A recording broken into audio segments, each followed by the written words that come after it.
사람들은 흔히 젊어서는 부부요, 늙어서는 반려라고들 말합니다. 그렇다면 어린 시절을 함께 보낸 형제 자매는 늙어서 서로에게 어떤 존재가 될까요? 서로의 버팀목일까요? 아니면 소리 없는 대립각일까요? 평온한 피난처일까요? 아니면 연기 없는 내전의 현장일까요? 오늘 이야기의 주인공은 68살의 이명호 씨입니다. 그는 이 나이가 되고 보니 웬만한 일에는 무덤덤해졌지만 오직 가족이라는 두 글자만큼은 여전히 가슴속에 깊고 아픈 상처로 남아있다고 말합니다. 오늘 그는 90살 아버지를 모시는 노후 부양 문제를 마주하며 어떻게 형제들과의 관계가 돌이킬 수 없이 변질되었는지 그 아픈 속살을 드러내려 합니다. 만약 당신도 가족 안에서 피로감과 억울함, 심지어 서늘한 환멸을 느껴본 적이 있다면 그가 전하는 이 이야기를 꼭 끝까지 들어보시기 바랍니다. 결코 형제와 원수가 되라고 부추기려는 것이 아닙니다. 다만 인생의 고비를 먼저 넘긴 한 노병의 상처를 통해 나이가 들수록 왜 형제 자매와 적당한 거리를 두는 것이 자신에게 베푸는 가장 깊은 자비이자 그 인연에 대한 마지막 예의가 될 수 있는지 그 이유를 함께 나누고자 합니다. 인생의 길을 묻다에 오신 여러분 환영합니다. 이제 영호 씨의 고백을 시작합니다. 제 성은 임씨이고 올해로 68입니다.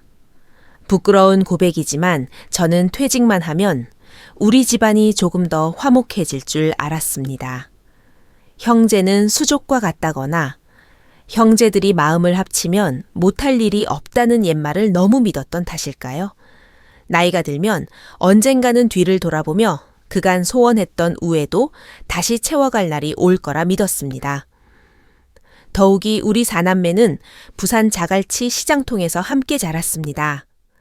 같이 매를 맞고 엄마 몰래 떡을 훔쳐 먹으며 고생을 함께 했으니 그 정이 어디 가겠나 싶었죠. 올해 아버지가 90이 되셨을 때 문득 그런 생각이 스쳤습니다. 번듯하게 구순잔치라도 한번 열어드려야 하지 않을까. 아버지는 젊은 시절 맨주먹으로 시작해 전국 팔도를 누비며 물건을 팔아 지금의 서울 도심 한복판에 3층짜리 상가 주택을 일구셨습니다. 그 집에서 우리 사남매를 다 키워내셨죠. 어머니가 일찍 돌아가시고 40년 넘는 세월을 재혼도 안 하시고 오직 자식들 뒷바라지에만 매달리셨습니다. 저에게 아버지는 무소애처럼 단단한 분이었습니다. 그래서 저는 아버지를 한번 번듯하게 대접해드리고 싶었습니다. 돈 자랑이 아니라 우리 임씨 가문의 어른이 이토록 건재하시다는 걸 세상에 보여드리고 싶었죠. 구순잔치를 앞둔 어느 날 밤 저는 서울 시내의 유명한 한정식 집들을 수소문했습니다. 결국 어르신들이 좋아하시는 맛과 명성을 두루 갖춘 수라제라는 곳을 골랐습니다. 한 상에 80만 원, 1위 테이블을 잡고 장소 대여비와 주류비를 합치니 예산이 대략 1,500만 원 정도 나오더군요. 제 퇴직금이 넉넉하진 않아도 매달 나오는 국민연금을 아껴 쓰면 감당할 수 있을 것 같았습니다. 저는 가족단체 카톡방에 제 생각을 올렸습니다. 다음 달이 아버지 구순이신데 다 같이 잔치를 열어드리면 어떨까 싶다. 수라제에 허허미 테이블 정도 예약하려고 하는데 너희들 생각은 어떠니? 5분도 채 안 되어 여동생 수경이가 답장을 보냈습니다. 오빠 퇴직금이 그렇게 많아 요즘 같은 불경기에 한 상에 80만 원이라니. 리비 테이블이면 돈이 1,000만 원이 훌쩍 넘는데 굳이 그렇게까지 해야 해? 퇴직금이 그렇게 많냐는 그 말에 눈꺼풀이 파르르 떨렸습니다. 수경이는 제 하나뿐인 여동생으로 수완 좋은 남편을 만나 인천에서 남부럽지 않게 살고 있습니다. 평소에도 돈 쓰는 데는 칼같이 엄격한 편이었지요. 그래도 오빠의 마음을 알면서 대뜸 퇴직금 이야기부터 꺼내니 서운한 마음이 앞섰습니다.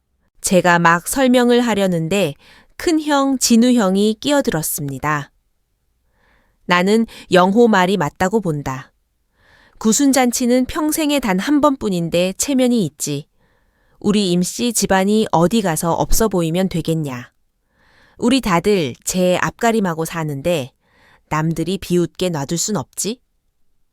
저는 집 거실에 앉아 담배를 피우며 형수님에게 이건 내가 알아서 할게 라고 큰 소리치고 있을 형의 모습이 눈에 선했습니다. 형은 평생 체면을 목숨처럼 여겼습니다. 젊은 시절 투자 컨설턴트를 한다며 큰 소리치다. 돈을 다 날리고 지금도 주식 연구를 한다며 입만 열면 1,000만금이라도 벌 것처럼 말하지만 실제론 통장 잔고가 5자리도 안 된다는 걸 저는 잘 압니다. 마지막으로 막내 지훈이가 나타났습니다. 지훈이는 우리 집 막내로 금지오겹 자랐죠. 저도 작은 오빠 말이 맞다고는 생각하는데요. 근데 와이프가 요즘 애들 학원비에 담보대출 이자까지 나갈 때가 많다고 해서요.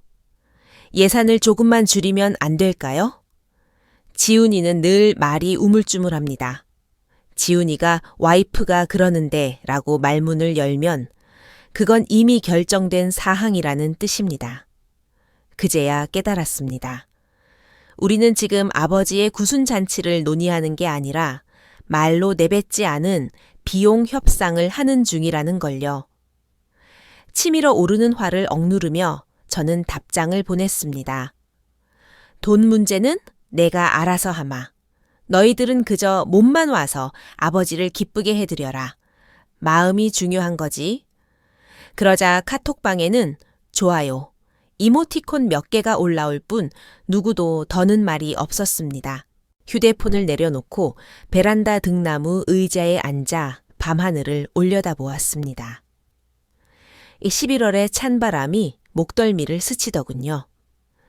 내가 돈을 다 내겠다고 하면 모든 일이 순조로울 줄 알았습니다.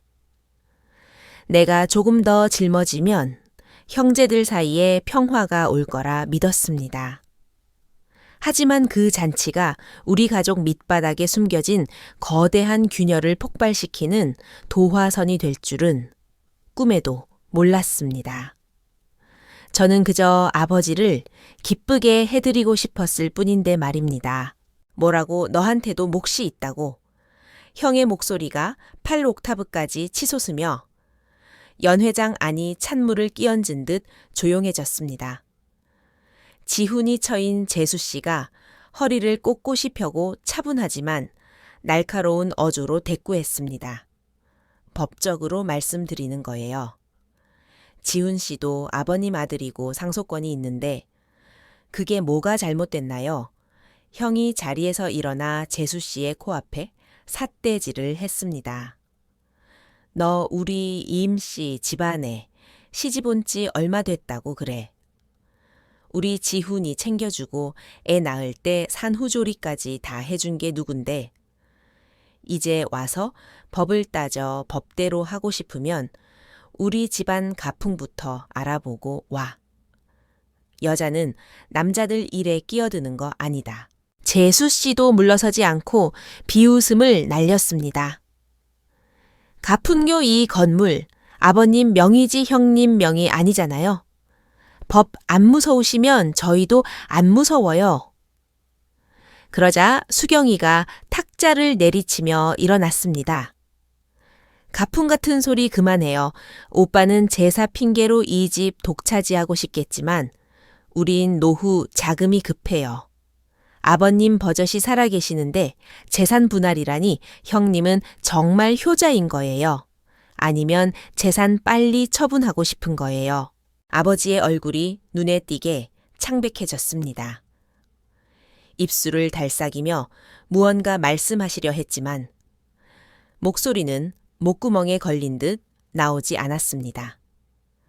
저는 급히 일어나 상석으로 가서 아버지의 어깨를 붙잡았습니다. 아버지 얘들 싸우는 소리 듣지 마세요. 여기 국물 좀 드셔보세요. 하지만 아버지는 젓가락조차 제대로 쥐지 못한 채 손을 덜덜 떨고 계셨습니다. 막내 지훈이가 드디어 용기를 내어 말했습니다. 형, 누나, 그만 좀 싸워요. 다들 고생한 거 알아요. 근데 와이프 말대로 이 집은 나중에 정리해서 공평하게 나누는 게 뒷말이 없을 것 같아요. 이 한마디는 마치 마지막 성냥불 같았습니다. 순식간에 잔치상은 아수라장이 되었습니다. 공평하게 형과 수경이가 동시에 소리쳤습니다. 너 같이 마누라, 치맛바람에 놀아나는 놈이 공평을 논해 형이 지훈이를 몰아세웠습니다. 너 결혼할 때 아파트 중도금 누가 내줬는지 잊었어. 누군데 그래. 수경이도 가세했습니다. 지난 몇 년간 아버님 3번이나 입원하실 때 간병인 누가 구하고 연차 누가 냈니 너희 돈 한 푼 보탰어. 이제 와서 공평 지훈아 너 양심이 있니 없니. 지훈이는 얼굴이 하얗게 질려 입만 뻥긋거렸고 재수 씨가 참지 못하고 소리쳤습니다. 결국 우리가 돈 없다고 무시하는 거잖아요. 가소롭네요. 한 명은 공무원이고 한 명은 체면만 차리는 노인네면서 결국 누가 더 큰 조각 가져갈까 계산하는 건 똑같으면서 뼈 속까지 현실적이면서 겉으로는 무슨 대단한 우애라도 있는 척하기는 입 닥쳐. 제가 결국 폭발했습니다. 제 호통 소리에 저 스스로도 또 놀랐습니다. 오늘은 아버지 구순 잔칫날이지 너희들 재산 싸움하는 날이 아니야. 효돈이 뭐니 떠들지 마. 너희 중에 누가 진짜로 지금 아버지 마음이 어떠신지 관심이나 있어. 제 말이 끝나기도 무서운 찰나 쨍그랑 하고 도자기 그릇이 바닥에 박살 나는 소리가 들렸습니다. 우리 모두 고개를 돌렸습니다. 아버지는 안색이 창백해진 채 의자 옆으로 비스듬히 기울어져 계셨습니다. 입술은 보랏빛으로 변했고 한 손으로는 가슴을 꽉 쥐고 계셨습니다. 눈은 크게 뜨고 계셨지만 초점은 이미 사라진 뒤였습니다. 아버지, 저는 비명을 지르며 아버지께 달려가 부축했습니다. 의자가 뒤로 밀리며 벽에 부딪혔습니다. 구급차 불러 빨리. 저는 거의 무릎을 꿇다시피 했습니다. 주머니에서 휴대폰을 꺼내려는데 손이 너무 떨려 번호를 누를 수가 없었습니다. 1919죠. 여기 수라제인데요. 저희 아버지가 쓰러지셨어요. 중풍 같아요? 뇌졸 중인 것 같아요. 제 목소리는 덜덜 떨렸고 눈은 아버지의 반쯤 벌어진 입술만을 고정하고 있었습니다.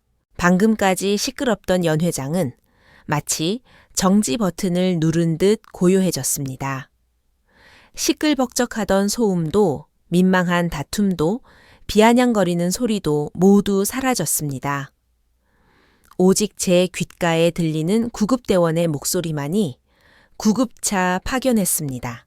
통화 유지하세요 라고 반복하고 있었습니다. 저는 품 안으로 늘어진 아버지를 내려다보았습니다. 아버지의 정장 단추는 비뚤어져 있었고 손에는 여전히 잔치용 젓가락을 꽉 쥐고 계셨습니다. 놓지 않으려는 것 같기도 했고 차마 떠나지 못하는 것 같기도 했습니다. 옆에 서 있던 형은 술 기운이 싹 가신 표정이었고 수경이는 넋이 나간 채 입술을 바르르 떨고 있었습니다. 지훈이는 아이처럼 의자 등받이를 붙잡고 떨고 있었죠. 아버님의 구순 잔치는 이렇게 끝이 났습니다. 어쩌면 아버지의 생명줄마저 반쯤 끊어버린 잔치가 된 것일지도 모릅니다.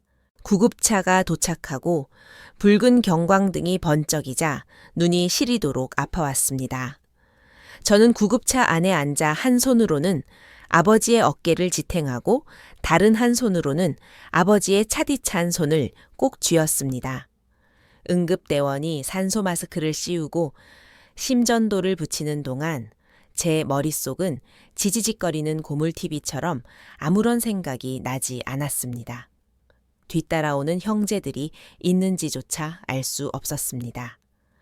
다만 아버지가 들것에 실려 나갈 때 바닥에 떨어져 두 동강난 그 젓가락의 모습만이 어떤 상징처럼 뇌리에 박혔습니다. 병원에 도착하니 저녁 7시 반이었습니다. 대학병원 응급실은 여전히 사람들로 북적였고 간호사는 우리를 3번 처치실 앞 플라스틱 의자에 앉히며 의사의 설명이 있을 때까지 기다리라고 했습니다. 저는 그 차가운 의자에 몸을 기대고 하얀 벽을 바라보며 단 1초도 눈을 붙일 수 없었습니다. 잠시 후 수경이와 지훈이 부부가 도착했고 술 냄새를 풍기며 붉은 점퍼를 입은 형이 마지막으로 나타났습니다. 누구도 말을 걸지 않았습니다. 우리 사남매는 긴 의자에 한 칸씩 뛰어앉아 각자 휴대폰을 보거나 멍하니 바닥을 내려다보았습니다. 외과 환자 보호자분, 진료실로 오세요.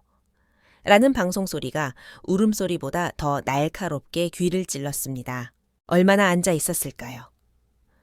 여의사 한 분이 처치실 문을 열고 나왔습니다. 우리를 한번 훑어보더니 나직하게 말했습니다. 급성 고혈압으로 인한 가벼운 뇌졸중입니다. 현재 생체 징후는 안정적이고 의식도 조금 혼탁하지만 사람을 알아보시는 정도입니다. 입원해서 지켜봐야 하고 내일 아침 MRI 검사 후에 재활 여부를 판단하겠습니다. 안도감이 밀려와 감사 인사를 하려는데 형이 대뜸 물었습니다. 생명에 지장은 없는 거죠. 의사는 고개를 끄덕이며 지금은 괜찮지만 정서적 안정이 중요합니다. 다시 충격을 받지 않게 주의하세요. 라고 말하고 사라졌습니다. 우리 넷은 다시 마주섰습니다.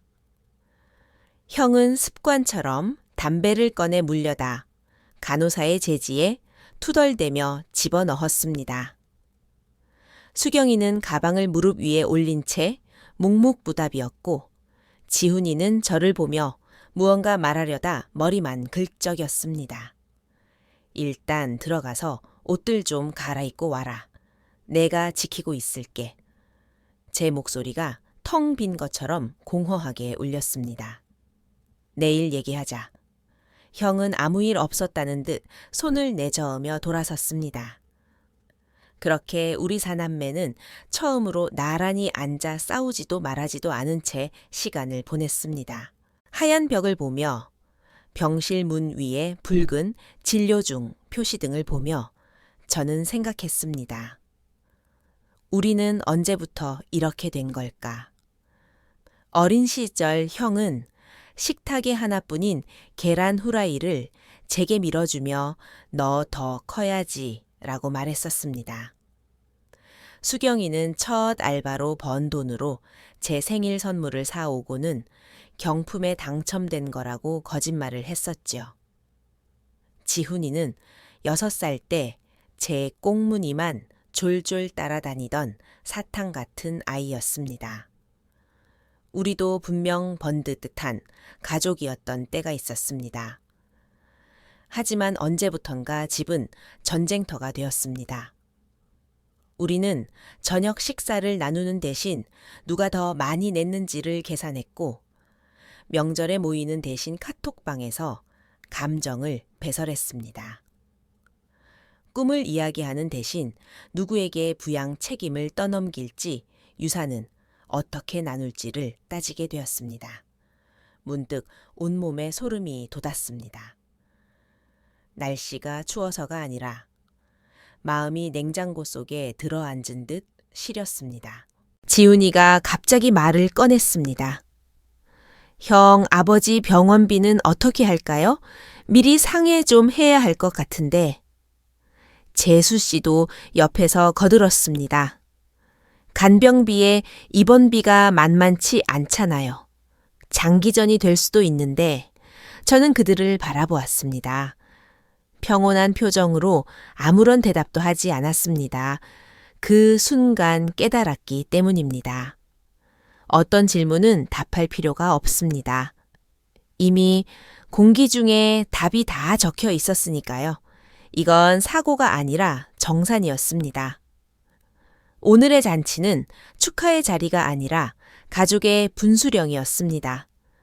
정적만이 흐르는 그 병원 복도에서 우리 새남매는 싸우지도 울지도 않았지만 그것이야말로 진정한 절망이었습니다. 저는 그 자리에서 결심했습니다. 이제부터 저 형제들과 거리를 두기로 말입니다. 이제부터 제가 왜 나이가 들면 형제자매와 왕래를 줄여야 하는지 그 4가지 이유를 말씀드리겠습니다.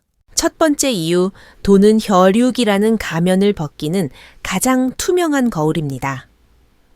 다음 날 아침 저는 병원 옆 콩나물 국밥집에서 형제들을 불러 모았습니다. 7시가 조금 넘은 시각각에 아는 한산했습니다. 저는 자리에 앉자마자 본론부터 꺼냈습니다. 의사 말로는 최소 2주 입원이고 그 후엔 재활치료랑 24시간 간병이 필요하단다.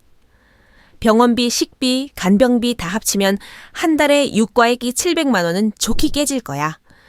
우리 넷이서 한 달에 150만 원씩 객출하면 기본 비용은 될 것 같은데 나머진 내가 보탤게. 어떻게 생각하니? 휴대폰을 만지작거리던 지훈이가 멍하니 저를 쳐다보는데 재수 씨가 선수를 쳤습니다. 한 달에 150만 원요, 지훈 씨? 월급이 뻔한데. 우리 애들 학원비에 대출금은 어쩌고요? 저희는 좀 적게 내면 안 될까요? 수입 비례해서 많이 버는 사람이 더 내는 게 맞지 않나요? 그녀는 아무렇지 않게 국밥 국물을 떠먹으며 말했습니다. 제가 참으며 수경이를 쳐다보자.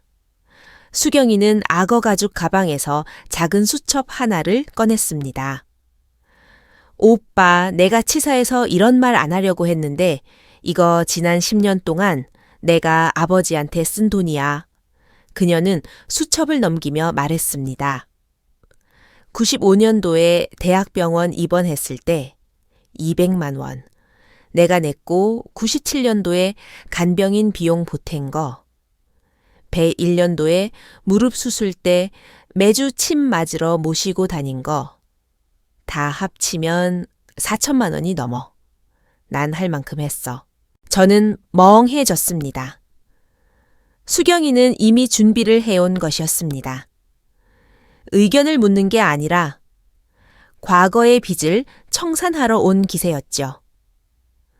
지금 우리한테 돈 갚으라는 소리니 형이 가시 돋친 목소리로 말했습니다. 나만 안 한 게 아니라는 걸 상기시켜 주는 거야. 오빠는 장남이라고 생색만 냈지. 실제로 한 게 뭐가 있어. 아버님 적적하실 때 전화 한 통이나 제대로 했어. 형이 기가 찬 듯 대꾸했습니다. 너는 시집 잘 가서 돈 좀 쓴 게 유세냐. 장남은 장남 나름대로 마음고생하는 게 있는 거야. 마음고생 입으로만 하는 효도가 세상에서 제일 쉽지. 목소리가 커지자 재수 씨가 한 방을 더 날렸습니다. 법적으로는 사남매가 똑같이 부담하는 게 맞지만 이미 많이 낸 사람은 좀 빠지는 게 도리겠죠. 아, 그리고 나중에 상속받을 때도 법대로 공평하게 나누는 거 잊지 마시고요. 그녀는 웃으며 저를 쳐다보았습니다. 제 목소리가 낮게 깔렸습니다. 다들 그만해라. 지금 아버지가 살아계시는데 누구 몫을 따지고 있어. 병원비, 간병비. 내가 제안한 건 서로에 대한 예의이자 제도적인 약속을 만들자는 거였다. 너희가 그렇게 나오면 됐다. 오늘부터 아버지 병원비, 생활비 내가 다 책임지마. 제가 한자 한자 힘주어 말했습니다. 대신 오늘부터 아버지 부양에 관한 모든 결정권은 나한테 있다. 너희들은 면회는 오도에 나한테 이래라 저래라 토 달지 마라. 법인이 도린이 하는 소리도 다 집어치우고. 형제들은 입을 다물었습니다. 형은 미안한지 화가 나는지 알 수 없는 표정이었고 수경이는 예상했다는 듯 덤덤했습니다. 지훈이는 당황해했고 재수 씨는 국물을 젓는 척 시선을 피했습니다. 저는 수첩을 덮고 일어섰습니다. 병원 간다. 이번 수속해야 해. 식당을 나오니 바람에 젖은 등이 서늘했습니다. 제가 대단한 결정을 했다고는 생각지 않습니다. 다만 매일 누구는 얼마 내고 누구는 안 냈네 하며 싸우느니 차라리 혼자 감당하고 마음 편한 게 낫다는 걸 깨달았을 뿐입니다. 제가 돈을 내는 건 효심을 증명하기 위해서가 아닙니다. 그저 그 이기적인 민낯들을 더 보지 않아도 되는 평온한 노후를 돈으로 사고 싶었을 뿐입니다. 돈은 정말 친족의 가면을 벗기는 거울이었습니다. 두 번째 이유, 성인이 된 후의 가치관은 이미 하늘과 땅 차이입니다. 아버지를 집으로 모셔와 거실 한편을 개조해 환자용 침대를 놓고 재활을 도우며 제 생활은 완전히 바뀌었습니다. 매일 아침 밥을 챙기고 몸을 닦아드리고 라디오를 틀어드리는 생활은 마치 어린 시절로 돌아간 듯 했습니다. 다만 역할이 바뀌었을 뿐이죠. 처음 며칠은 가족 톡방을 자꾸 확인했습니다. 아버님 좀 어떠시니? 사진이라도 한 장 올려봐라. 하는 말이라도 있을까 싶어서요. 하지만 톡방은 죽은 듯 고요했습니다. 참다 못해 제가 먼저 글을 올렸습니다. 이번 주 일요일에 시간들 되니 아버지가 너희들 보고 싶어 하셔.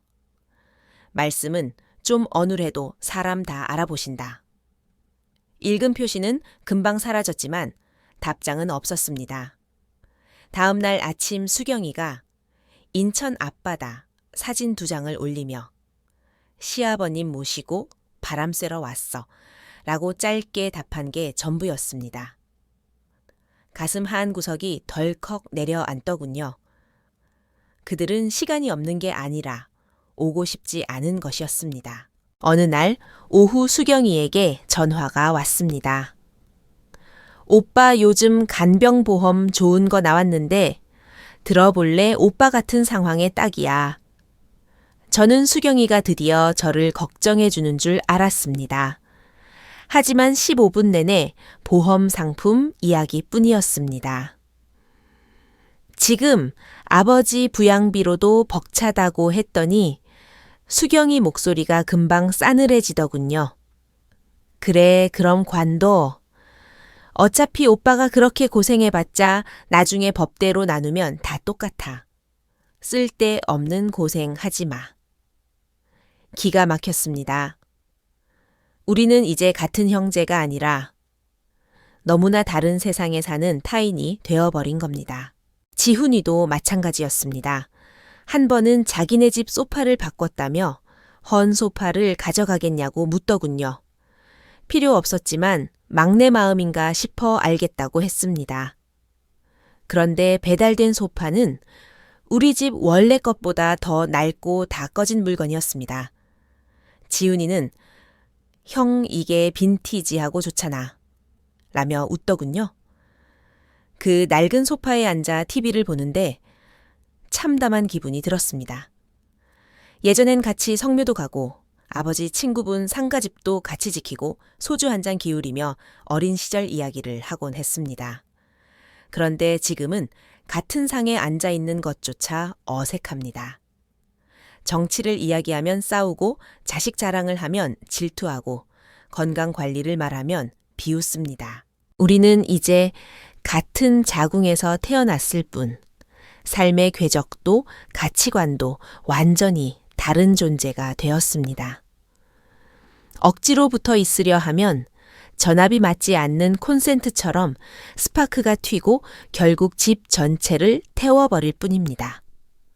그날 이후 저는 가족 톡방의 이름을 명절 공지용으로 바꾸고 사진도 안부도 묻지 않게 되었습니다. 절연이 아니라 성인의 관계는 혈연이 아니라 주파수가 맞아야 한다는 걸 인정하기로 한 겁니다. 당신의 주파수가 나와 맞지 않는다고 비난하지 않겠습니다. 다만 저도 더는 당신의 주파수에 맞추려 애쓰지 않기로 했습니다. 세 번째 이유, 해묵은 원하는 뼈를 깎는 독약입니다. 재활 치료를 시작한 지 2주째 간호사가 보호자들이 돌아가며 좀 쉬어야 한다고 권하더군요. 저 혼자 버텨보려 했지만 눈 밑에 다크서클이 깊어지자 결국 형제들을 다시 집으로 불렀습니다. 거실 탁자에 재활 일정표와 비용 명세서를 펴놓고 사남매가 마주 앉았습니다. 분위기는 유언장을 읽을 때보다 더 무거웠습니다. 일주일에 한두 번씩만 돌아가며 아버지를 봐줬으면 한다. 꼭 자고 가지 않아도 되니 말동무라도 해드려. 제 부탁에 지훈이는 재수 씨 눈치를 보고 수경이는 수요일은 요가 수업이 있어서 안 된다며 표를 뒤적였습니다. 그때 형이 뜬금없이 말을 뱉었습니다. 영호야, 네가 이렇게 강요하는 게 우리가 예전에 고생 안 했다고 시위하는 거냐? 당황스러웠습니다. 내가 언제 그랬어? 형은 대답 대신 수경이를 쳐다봤습니다. 수경아, 너 어릴 때 내가 대신 매 맞은 거 기억나냐? 네가 아버지 꽃병 깨뜨렸을 때 내가 다 뒤집었었잖아. 수경이 안색이 변했습니다. 오빠, 그걸 아직도 기억해. 그때 오빠가 울지 말라고 내가 책임진다고 해서 고마웠는데 지금 와서 생색이야. 형은 내가 맞긴 내가 맞았으니까 하는 소리지. 넌 고맙다는 말 한마디 없었어. 라며 억울해 했습니다. 좋아, 그럼 나도 잊지 못하는 거 하나 말해볼까. 수경이 목소리가 날카로워졌습니다. 오빠 결혼할 때 엄마가 나 주기로 했던 금반지 오빠가 가져갔지. 장남이 앞길 열어야 한다면서. 나 결혼할 때 손가락에 금반지 하나 없었어. 그게 어떤 기분이었는지 알아. 분위기는 순식간에 빙판이 되었습니다. 재수 씨까지 끼어들었습니다. 저도 한마디 할까요? 저 시집 왔을 때 다들 저를 어떻게 보셨어요? 도시 여자라고 막내한테 시집 온 골칫덩이라고. 수군대던 거 제가 모를 줄 아세요. 저는 침묵할 수밖에 없었습니다. 저 또한 그 말을 막거나 부정하지 않았으니까요. 우리가 다 잊었다고 생각했던 사소한 상처들은 결코 사라지지 않았습니다. 낡은 벽의 금처럼 밤마다 비가 오면 새어 나오고 있었던 겁니다. 형은 어린 시절 대신 맞았던 억울함에, 수경이는 뺏긴 반지의 서러움에, 재수 씨는 무시당했던 원한에 사로잡혀 있었습니다. 우리는 최근의 의견 차이 때문에 싸우는 게 아니라 수십 년간 쌓아온 불공평함이라는 괴물과 싸우고 있었던 겁니다. 저는 일정표를 덮었습니다. 됐다. 간병은 그냥 내가 알아서 하마. 너희들 억지로 부를 생각 없다. 형이 미안한 듯 말했습니다. 그렇게 말하면 우리가 마음이 불편하지. 불편해할 거 없다. 그냥 각자의 몫으로 남겨두자. 저는 깨달았습니다. 어떤 매듭은 풀려 하지 않는 게 최선이라는 걸요. 그냥 더 건드리지 않는 것이 남은 우애를 지키는 유일한 길임을 말입니다. 네 번째 이유 곁에 있는 배우자의 의견이 형제 관계를 결정짓는 핵심입니다.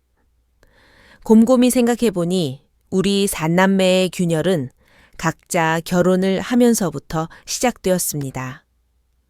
우리 넷이 변한 게 아니라 우리 뒤에 임씨 집안과는 상관없는 다른 목소리들이 생겨났기 때문입니다. 형은 주식 투자로 돈을 날린 뒤 형수님의 눈치를 보며 살게 되었습니다. 형수님에게 절약은 신앙과 같았습니다. 형이 아버지 잔치를 열어드리고 싶어도 옆에서 집안 돈 아껴라. 수경이는 부자인데 걔한테 내라고 해라. 하는 소리를 30년 넘게 듣다 보니 형도 결국 지갑을 닫아버린 겁니다. 수경이는 인천의 자산객에 시집갔지만 매제는 형제라도 돈 계산은 철저히 해야 한다는 논리를 가진 사람이었습니다.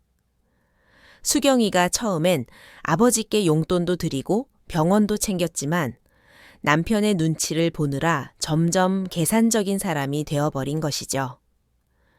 지훈이는 말할 것도 없습니다. 재수 씨는 아주 강인한 여성입니다.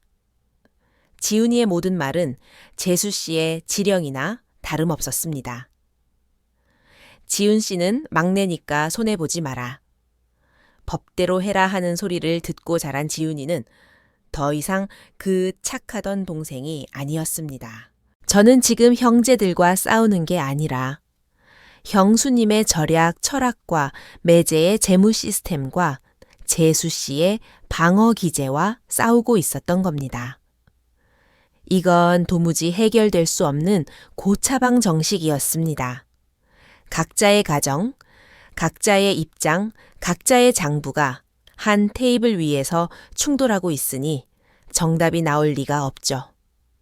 저는 거실 구석에 앉아 아버지가 좋아하시던 우롱차를 우려냈습니다. 오래된 사진 접속, 우리는 시장통에서 땀 흘리며 웃던 아이들이었습니다. 그때는 말하지 않아도 서로의 마음을 알았는데 지금은 법을 논하고 유산을 따집니다. 차라리 그들을 적당한 거리에 두는 게 낫습니다. 원수가 아니라 먼 친척 정도로 두는 것. 그것이 가장 평화로운 퇴장 방식입니다. 아버지를 모시는 일은 처음엔 책임이었지만 나중엔 제게 가장 큰 행운이 되었습니다. 매일 아침 7시 물을 끓여 차를 내고 바닥을 닦습니다. 아버지는 8시쯤 정신이 맑아지시죠. 따뜻한 수건으로 아버지의 얼굴과 목을 닦아드릴 때 아버지가 가장 좋아하시는 회색 조끼를 입혀드릴 때 저는 말할 수 없는 평온을 느낍니다. 밥을 떠먹여 드릴 때 아버지는 시계 초침처럼 천천히 씹으십니다. 음식이 조금 흘러도 괜찮습니다. 어차피 새 식탁보도 아닌걸요. 간병은 고통스러운 고행이 아니라 인내와 부드러움을 배우는 연습이었습니다. 저는 이제야 제가 누구를 위해 살고 있는지 알 것 같습니다. 예전엔 공문을 처리하고 실적을 쫓느라 바빴지만 지금은 아버지 한 분을 잘 모시는 것이 제 인생의 유일한 과제입니다. 하루는 아버지 발톱을 깎아드리는데 아버지가 제 손을 꼭 잡으시더니 영호야, 너 어릴 때도 할머니 발톱 이렇게 깎아드렸는데? 하시더군요. 제가 초등학교 3학년 때 무좀 때문에 두꺼워진 할머니 발톱을 아버지 팬치로 깎아드렸던 걸 아버지는 기억하고 계셨던 겁니다. 그날 저는 아버지의 발을 보며 깨달았습니다. 인생의 마지막에 우리 곁을 지켜주는 건 다 대단한 성공도 수많은 친구도 아니라는 것을요. 그저 내 발톱을 깎아주는 손길 하나, 내 입가에 묻은 국물을 닦아주는 온기 하나가 전부라는 것을 말입니다. 형제들이 오지 않아 조용해진 집안이 처음엔 쓸쓸했지만 지금은 평화롭습니다. 다툼도 계산도 눈치도 없는 이 고요함 속에서 저는 비로소 아버지와 진짜 대화를 나누고 있습니다. 어느 날 아침 간호사에게 사진을 보내려다 가족 톡방에 새 메시지가 뜬 걸 보았습니다. 수경이가 보낸 글이더군요. 아버지 생신 때 다 같이 모여서 식사해요. 제가 예약할게요. 재수 씨는 케이크 이모티콘을 올리고 형은 내가 와인 가져가마 라고 답했습니다. 지훈이도 애들 데리고 갈게요 라고 거들었습니다. 누구도 저에게 물어보지 않았고 누구도 아버지가 지금 어떤 상태인지 궁금해하지 않았습니다. 저는 그 대화들을 훑어보다가 결심했습니다. 퇴장할 때가 되었구나. 저는 가족 톡방 프로필을 잠시 보았습니다.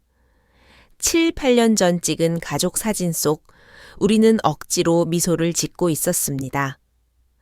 저는 설정 메뉴에 들어가 그룹 채팅방 나가기를 눌렀습니다. 이명호님이 나갔습니다. 화면에는 어떤 요란한 소리도 경고창도 뜨지 않았습니다. 그저 조용히 첫 화면으로 돌아왔을 뿐입니다. 저는 휴대폰을 내려놓고 베란다로 나가 국화차를 한 모금 마셨습니다. 마치 너무 무거운 외투를 벗어 던진 듯 몸이 가벼워졌습니다. 인연이 끊길까봐 두려워 억지로 붙잡고 있었던 건 저 자신이었음을 이제야 알았습니다. 저는 가족을 사랑하지 않아서 나간 게 아닙니다. 제 사랑이 더 이상 그곳에서 이해받지 못한다는 걸 깨달았기에 저 자신을 지키기 위해 떠난 것입니다. 65이 넘으면 많은 것이 달라집니다. 여러분이 변한 게 아니라 더 이상 연기할 기력이 없는 것뿐입니다. 그들이 나빠진 게 아니라 그들의 본 모습을 비로소 보게 된 것뿐입니다. 우리 세대는 가족이 최우선이라는 관념 속에 살았습니다. 하지만 현실은 냉혹합니다. 일이 터지면 당신이 앞장서야 하고 돈을 나눌 땐 당신은 분모가 됩니다. 저는 형제들이 미워서 나간 게 아닙니다. 친정이 희생의 경연장이나 도덕적 가스라이팅의 무기가 되어서는 안 된다는 걸 알았기 때문입니다. 형제 관계는 결국 네 글자입니다. 연심즉취, 연천즉산. 인연이 깊으면 모이고 얕으면 흩어지는 법입니다. 어릴 땐 선택권이 없어서 한 이불을 덮고 잤지만 어른이 되어 각자의 가정을 꾸린 뒤에는 더 이상 한 가족이 아닙니다. 희생하고 참고 조율하는 건 이미 충분히 했습니다. 이제는 제 인생을 살고 싶습니다. 많이 내고 많이 참으면 알아줄 줄 알았지만 그들은 그것을 당연하게 여겼습니다. 그래서 저는 물러나기로 했습니다. 절연이 아니라 방생입니다. 서로를 놓아주고 자신을 보호하는 것입니다. 만약 당신이 60이 넘어서도 형제자매 일로 잠 못 이루고 소가리를 하고 있다면 이제 그만 싸우고 그만 비교하시라고 말씀드리고 싶습니다. 할 수 있는 만큼만 하세요. 못하는 건 용기 있게 아니요라고 하십시오.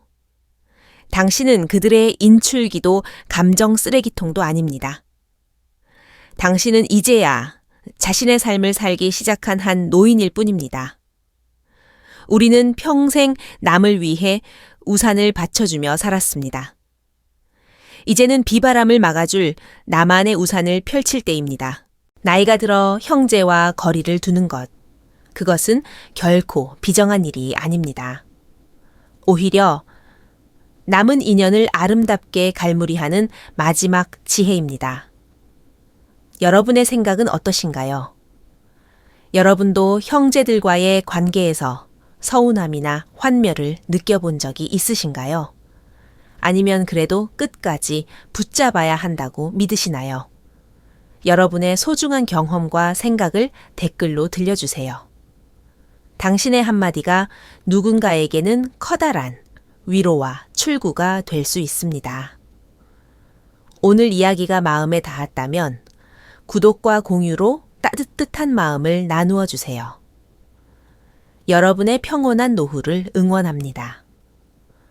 다음 단계로 넘어가기 위해 여러분의 형제 관계에 대한 고민이나 사연을 들려주시면 제가 정성껏 답변해 드리고 싶은데 그렇게 해 드릴까요?